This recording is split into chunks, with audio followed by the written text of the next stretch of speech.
Hey guys, it's Brandon. And Carrie. Welcome back to the channel.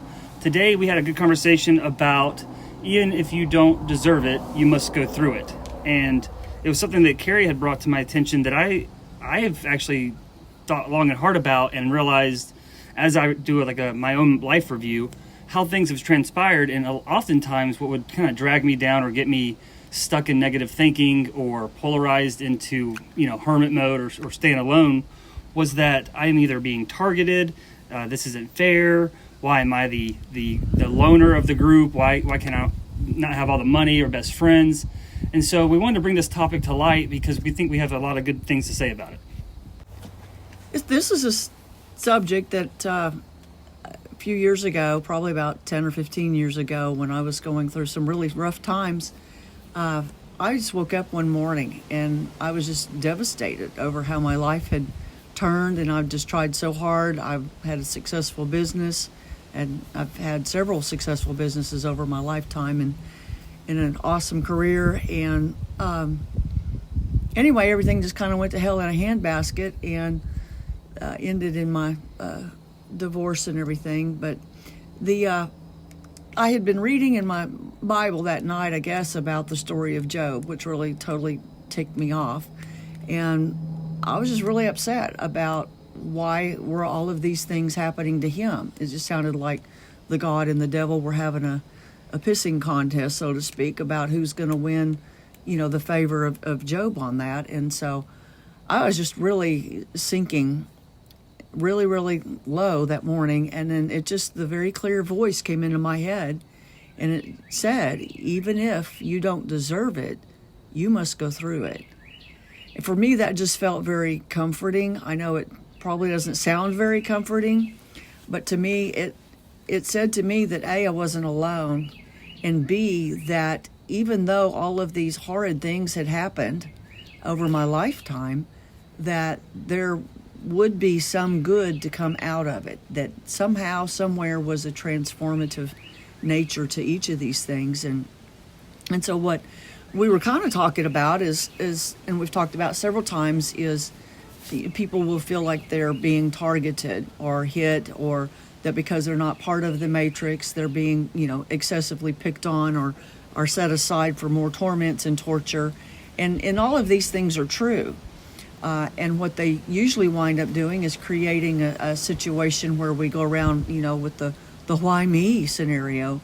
Why am I always getting targeted, or everything I do, goes wrong, and, whatever the case may be. But what it is that is the system, and it is designed that way in order to manipulate our energetic output to feed it.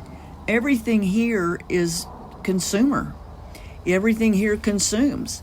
And so it's all about manipulating those of us who have forgotten who we were, but who now we see are starting to remember. But for the most part, the ones who are targeted, or who these things really happen to repetitively, these are the ones that end up being the feeders, or like feeder cattle in a feedlot, are the ones that are being fed out to make them fatter and more plump for harvest time, versus a feeder in the active sense of the word, meaning one who feeds off of another.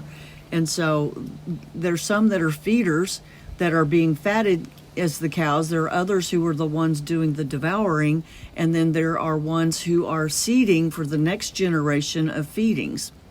And so once we get to a different understanding about the way this system in this world works, is that it is basically a carnivorous system. It is a self-devouring system. And so then it brings a different understanding to even if you don't deserve it. By design, this is a devouring system. And the ones that are identified as the food sources for the other entities are the ones who are afflicted with these things in order to generate for themselves the energetic snacks that they all need. So what that got me thinking of was alignment. And after reviewing 2 failed relationships, I realized when things are good, they have you in the positive polarity. You're married, you have a wife, you have kids, you're in school, or you have a great job. Well, then comes the split, or a divorce. And then you go to the opposite side of the screen, which would be like the negative side. And that's when the ego comes in and says, I need to self-soothe. I'm not good enough. Why is this happening to me? Why is this continuing to be allowed? And why do I have to go through this?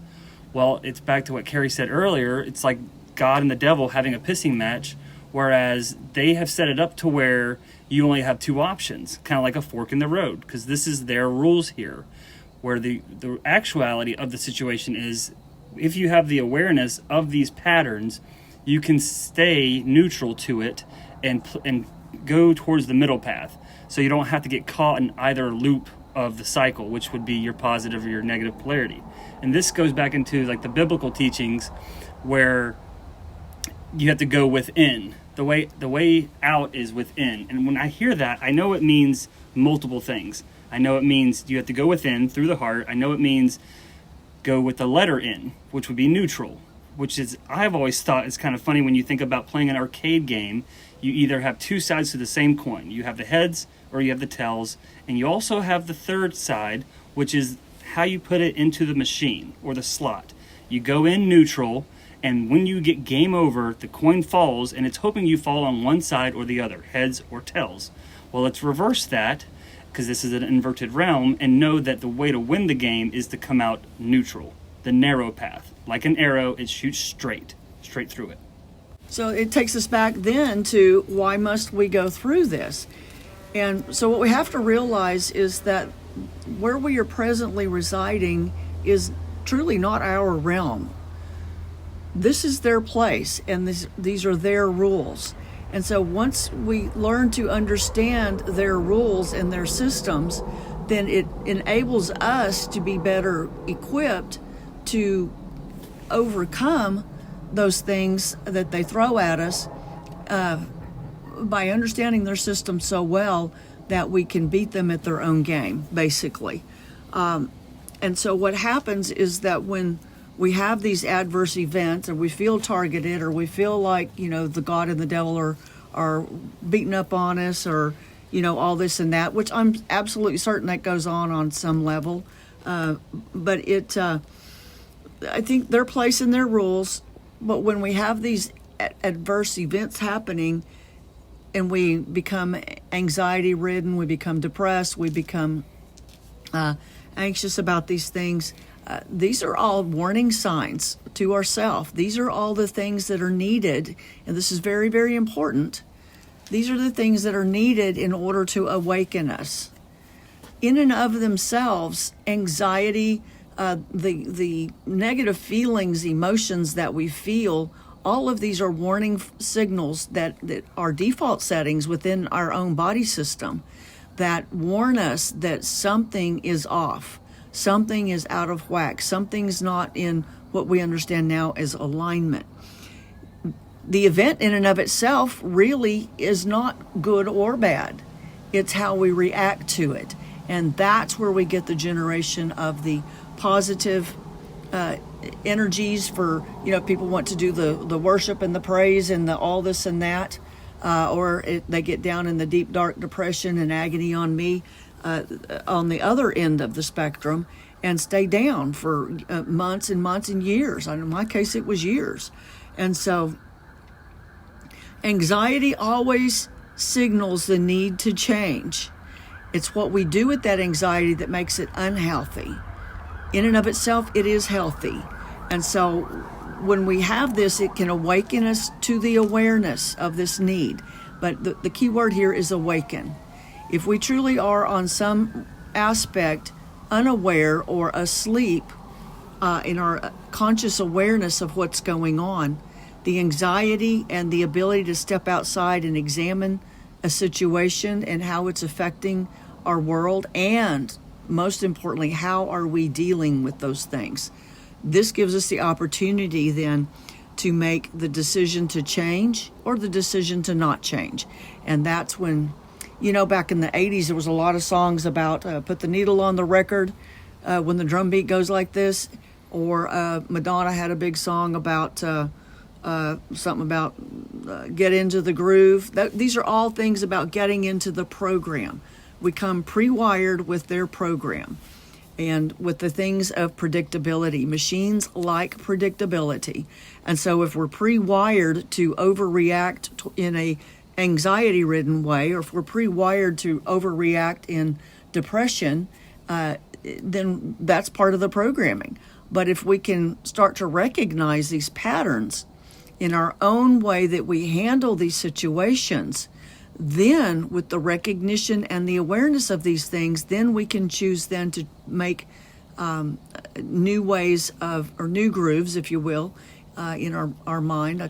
Tell my grandson they're new wrinkles in your brain, as far as different ways of handling these things. And so I know our coping skills, most of us have a default way that we tend to cope with adversity. And whether it's going out and walking on the wild side, or partaking of different substance, overeating, hiding away, withdrawing from the world, whatever the thing is. These are all these different patterns that we come pre-wired.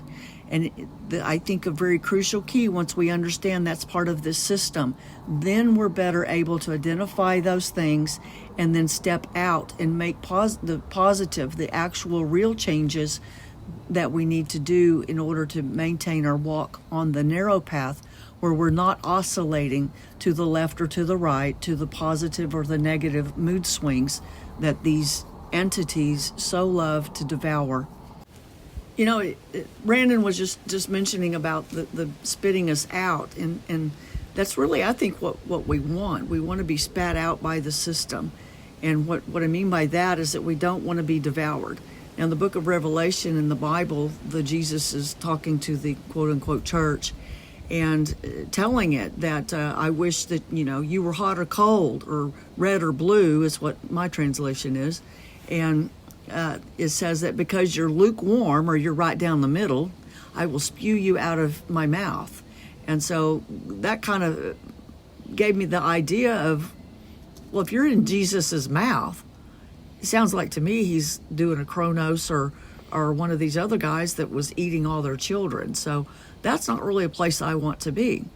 And so for me, it really kind of supports the notion of not being swinging far to the left or far to the right, into the red or into the blue, or into the positive love and light deception, or the negative, it's all bad and we're all gonna die type of deal. So anyway, I think that's kind of where I'm at.